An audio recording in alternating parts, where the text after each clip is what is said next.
And the first thing he did when he came home from basic training, he was all buffed and, he went to the school. The school that he didn't like being there for classes. He wanted them to see him. In all his glory, he's got on his tight t-shirt and he's all buffed up and he's this Rambo type guy now. And that's, he always thought of himself as the good guy.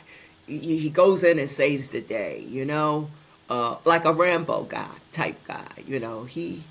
His friends told me he was their moral compass a lot of times. He would be the one to say, nah, man, we ain't doing that.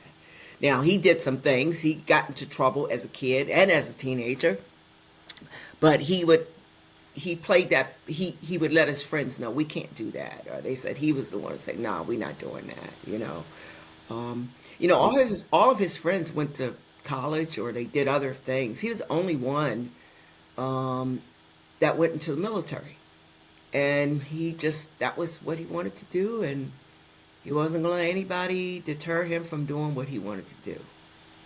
And, he came from a lot of military service in my family, a legacy of service. But he never heard them really talk about their service. He knew they were in the service, but it was just from a young kid, that was what he was intrigued, dressing up as G.I. Joe for Halloween. He played with the G.I. Joes and other superhero action figures. That was just his destiny, I think. That and to become an actor. And it's funny because he was on the front line. He sent me these funny videos, doing martial arts and stuff, and the old martial arts movies where your mouth is moving and the words. He did these movies, and I said, how do you get time to do that? You're on the front line. He said, Mom, we have a lot of downtime.